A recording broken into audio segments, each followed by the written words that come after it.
Hey guys, it's UC here. So I am just taking the video with my studio setup. So don't mind that. Just wanted to feel a little natural and connected just for a bit. So if you enjoy this kind of like unfiltered discussion, please let me know in the comment section. I would love to do more of this. So with that said, I want to talk about release of class sets. Blizzard has just announced the release of class sets. It is called the Restoration of Azeroth, scheduled to release with the 35.4 patch on May 5th, 10 a.m. PDT. Class sets are a significant way in which the cards are going to be released. So I'm pretty excited for what's to come. So to give you a background of myself, I wanted to briefly touch about my journey in Hearthstone. I have been playing since 2014, and the only proof I have is the Reddit post. So the Reddit post tags will be a little different, and then the in-game battle tag will be a little different. At that time, I was a big fan of Diablo, right? So I had Diablo as my battle tag. I will show you the proof. Up to you to believe, but I've been in this journey for a while now, for more than a decade, or as long as Hearthstone's entire lifetime, mostly. So I hit legend with Kibler's aggro priest. For those old school players, they will know Undertaker Hunter, Death Rattle synergies. So that was the deck. I will show you the deck and the legend and the stuff. So with that, we will jump into the Blizzard's news post. So talking of that Reddit post, right? This is the Reddit post. 12 years ago, you can see it. And then this was the priest deck. You can see here. I can highlight it for you. This is the Undertaker Hunter, right? So here it is. It is considered extremely powerful during his time. So this was the deck, thanks to Kibler as well. And then here is my first ever legend 701. So yeah, with that, let's jump into the Blizzard's news post. So here we are in the Blizzard's news post. Here it tells you what a class set is. So we'll go through that. A class set is a focused release of new cards for a single class. 4 class sets are released at a time with 3 waves planned throughout the year. Unlike mini sets, which offer a small number of cards to every class, class sets focus on fewer classes at once. So each one gets a larger, more impactful set of new cards. For this first batch of class sets, 4 classes are stepping forward: Druid, Hunter, Paladin, and Mage. Now we will look at the history of the evolution of Hearthstone releasing cards in between expansions, right? I was talking about that. So this wiki page gives us some background. So I can just talk a little bit briefly on from the very beginning and then in between and then now, right? So in the very beginning, you can see Curse of Naxxramas. So usually they will have a solo adventure, right? A solo adventure, which means like a fun way to solve some puzzles or fight some, like, you know, interesting enemies in the World of Warcraft universe or Blizzard's universe, whatever you want to call it. Either they can make it up or it's mostly at that time it was from World of Warcraft, I believe. So you can see Curse of Naxxramas, they released 30 cards. 18 were common, 4 were rare, 2 were epic, and 6 were legendary, released on April 16, 2016. So if you look at it, I have participated in every single one of these solo adventures. We will see that now. So if you take a look at my screen, we have these the solo adventures I was talking about. Say if you go for Naxxramas, you can say choose, and you can see you will have to fight different enemies here, right? You can fight different enemies, and then they give you some rewards, I believe. I vaguely remember because it has been such a long time. That's why I went to rely on wiki instead of my own memory. And then, of course, I have some proof in game, right? And thereafter, like there was Black Rock Mountain, similar kind of history, right? You used to have defeat interesting enemies and get rewarded. Then you had League of Explorers, similar story, but they were improving the way it was represented. I loved every one of them. And then you had Karazhan, right? You can see they're like improving the way it's being presented. And then Ice Crown, come for the terrible power. Stay, because you're dead. so one of my favorite solo adventures, I think, the Frozen Throne. It was extremely good. Now I stand, a lion before lambs, and they do not fear. Just look at that voice. How would you not love that, right? And then final one. Come, champion, I will annihilate you and disenchant you for arcane dust. Oh boy, one of the best, I would say. The peak of Hearthstone for me, in terms of like, the game itself. Like Arthas was like the peak. Completely blown away by how they presented him from World of Warcraft to Hearthstone. Not a big World of Warcraft, like I'm not so much aware of the World of Warcraft universe, but I understood World of Warcraft from Hearthstone. That's how good I feel they translated. Maybe I'm wrong. If though there are WoW fans, you can put what you think in the comment section. So with that said, let's jump into the evolution to the mini sets, right? So I'm going to rely on the power of wiki here. So this section is what I'm focusing on. Starting in January 2021, the Madness at the Darkmoon Fair set and subsequent sets have included a mini set of 35 cards that expanded that set. Mini sets are considered to be a part of their parent expansion, and mini set cards can be opened from the same card packs as their preceding expansion. So that's about the mini set. Now we will see it in game, right? From the history perspective. So if you visit the shop, go to the second button here or second tab, whatever you want. Go to mini sets tab and then scroll all the way to the bottom. You can see Dark Moon Races. I believe this is the oldest mini set as we saw on the wiki. You can see you have the normal and then the golden. So from then on, you can see there are various mini sets, and this was one of my favorites, Golden Path of Arthur set. Okay, this is golden, but we have normal too. Just have to change the tab. It was one of my favorites with rune systems and all. Then you can see Naxxramas mini set. They are now selling it as mini sets here. You can see all these, right? All these are mini sets.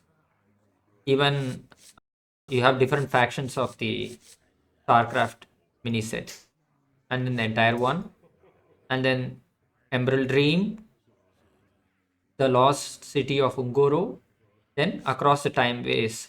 So now is when after this they are changing it to the class sets. Now we will just dive a little deep into the Blizzard's news. So before we jump into the blog post completely, in the right hand side you can see we have Druid, Hunter, Mage, and Paladin, right? Those are the 4 class sets they are going to release, right? There are totally 11 classes, right? There are totally 11 classes. But look at what they mentioned. 4 class sets are released at a time with 3 waves planned throughout the year.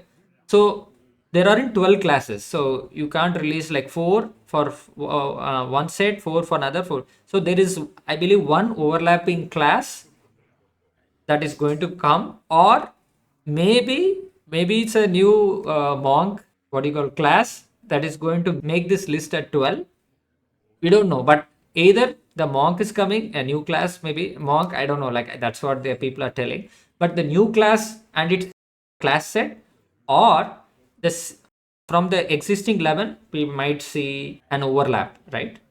Some extra for that class or something, but I don't know how that's going to work. So that is exciting.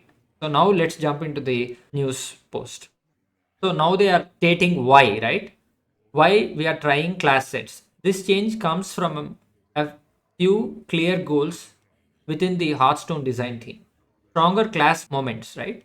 Focusing on fewer class sets, let us give each a distinct game plan and identity, making them shine more than before. So by empowering just a few classes, they can maybe shift the meta a little more impactfully, I think. More noticeable meta shift. So that's the thing. Like, I think these both are related. See, strong class moments goes well into more noticeable meta shifts. Concentrated releases bring clearer day-to-day changes. You will see what's new and feel how the landscape shifts right away. Maybe if for those who know the StarCraft meta shift mini set, it was so powerful that there was a shift. I'm not sure if they are aiming at that level of power, because it was not very healthy beyond its initial 1 month release.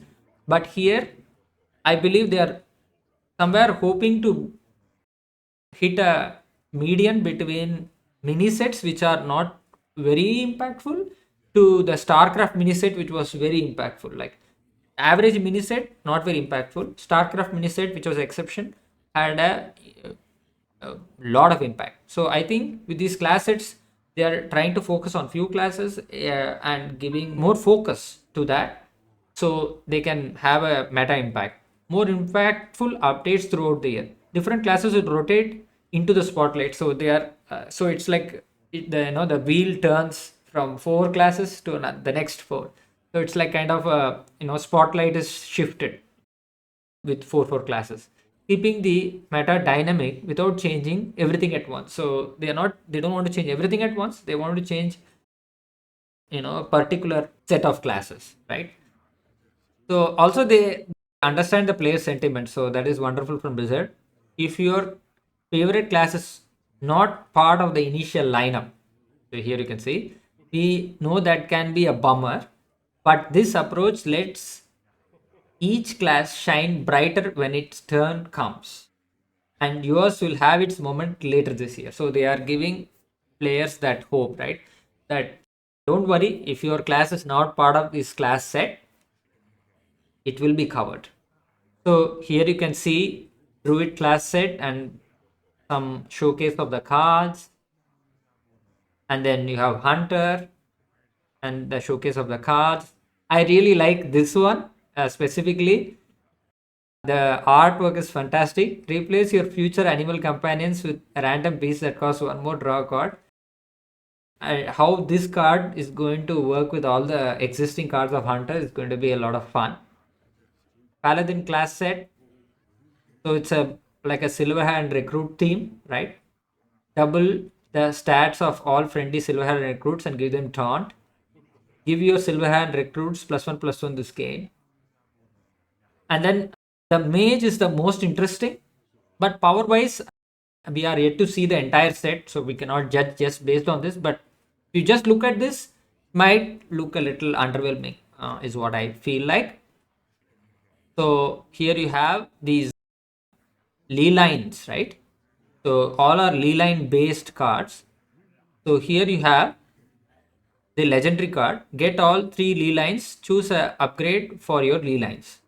So you can choose from any of these upgrades. So it's first important to see this, then this one, right? So that is, so energize, unblock, and empower. So one is your ley lines trigger an additional time this game. That's one effect. The second effect is your ley lines cost 2 less this game. So it's a kind of mana cheat.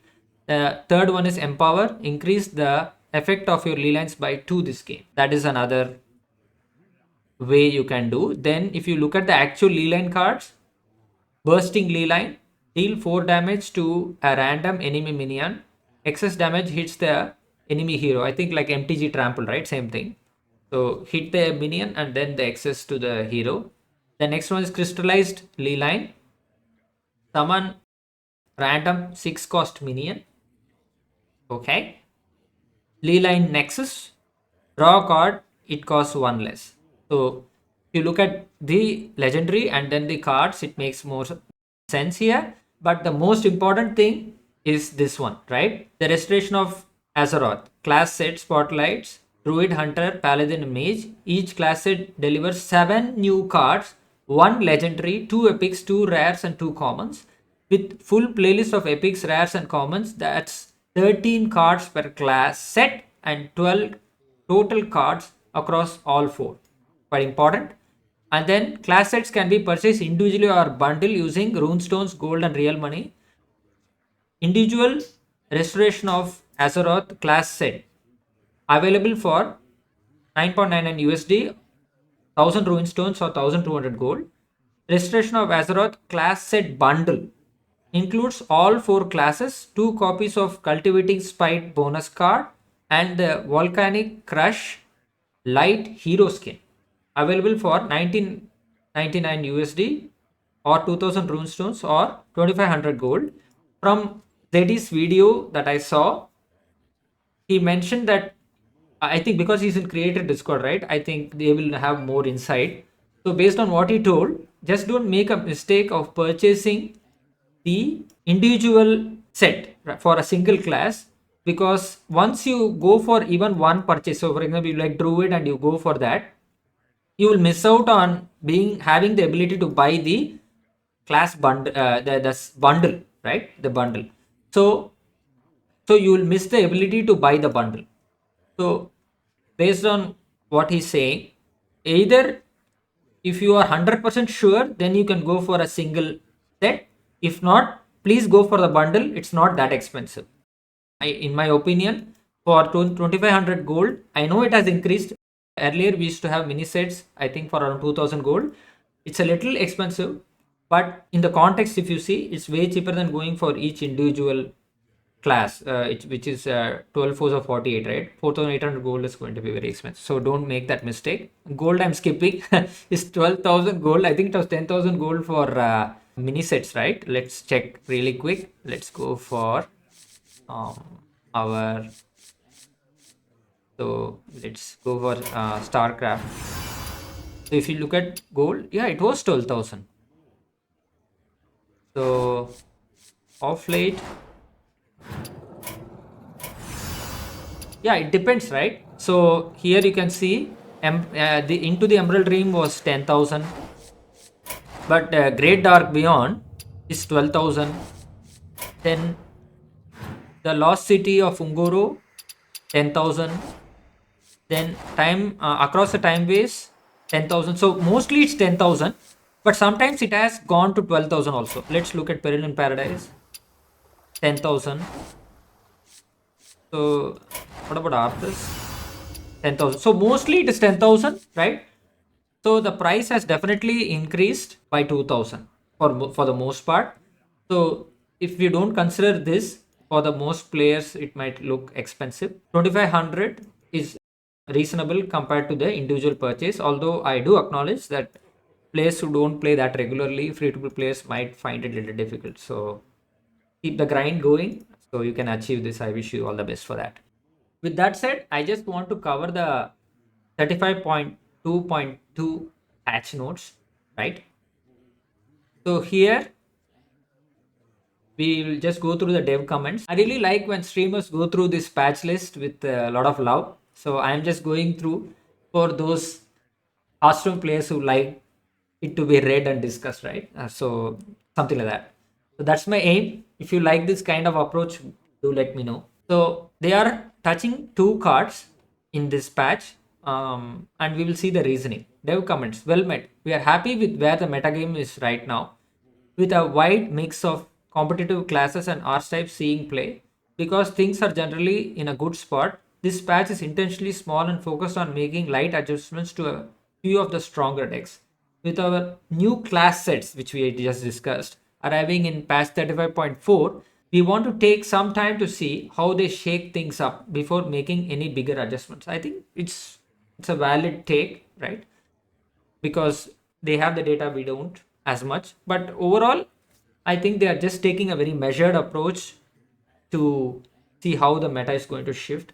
Although I would think they could have maybe gone a little bit proactive with the demon hunter. I believe there are a few classes that could get a little bit of adjustments, but they are still waiting for it before taking that action. So kudos to Blizzard for that one. So here we have Prescient Slither Take. The old card was 6-8 in stat line. The nerfed stat line is 5-8. Everything else remains the same. The cost remains the same.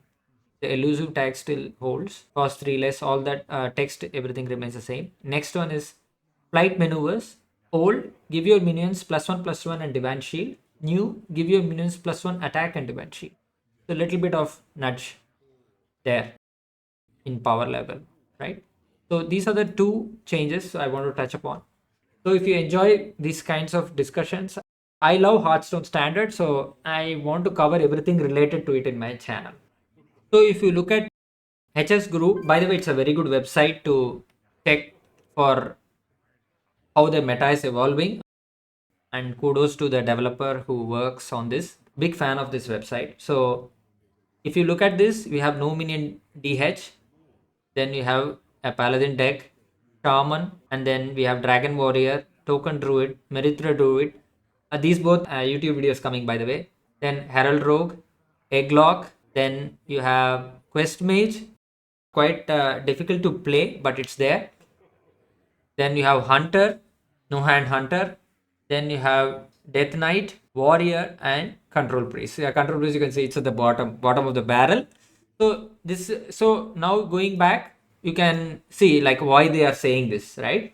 We are happy with where the meta game is right now, with a wide mix of competitive class. So looking at that, I would agree with them wholeheartedly now, right? Just data gives that perspective. So my aim right now for this channel is to cover all the classes. So I have experience playing all the classes, but video I'm covering week by week. Whenever I get free time, I'm covering it. So you can see I started with the Traven Brawl. I was very lucky to open Sinistra. So that is how I started my YouTube journey after nearly 5 years, right? Then thereafter, the priest. That's my favorite class, by the way. Even though it is very underpowered right now, and it has always been underpowered, and it's my first class that I hit my legend. So always loved priest. So I showcased some priest gameplay. Then again, after the Traven Brawl, I showcased Herald Rogue. A lot of fun there. Then Death Knight, one of my lovable classes, I would say, very dear to me. And then I covered the Dragon version. Then I hit Legend thereafter with Demon Hunter. So I'm not excluding any class. Earlier I was like that. I was picking up my favorite class, Priest, and then I was sticking on. So if you look at my stats, right, you can see Priest was even now Priest is by far, these are all just I'm showing proof. Priest is by far my most played class. And then you can see I am nearing 1000 wins with Death Knight. I've been having a blast. Demon Hunter not so much, but now I have opened up to learn every class, how it plays and stuff. But overall I have a good idea of most classes, right? I have 1000+ wins with most classes: Warlock, Shaman, Rogue, Priest, Paladin. I'm almost there. Mage, but I'm not forcing myself to finish that 1000, right? If the deck feels interesting and if I've opened the set of cards, definitely I will visit. Then Mage, Hunter, Druid, the Demon Hunter. So I would say, coming back to what they are saying, we are happy with the metagame right now. But definitely there are a lot of archetypes. If you are not too concerned, you can have a good time playing most classes. That's what I would say. If you enjoy this video, do let me know. Like, share, and subscribe. Thank you very much, and have a wonderful day.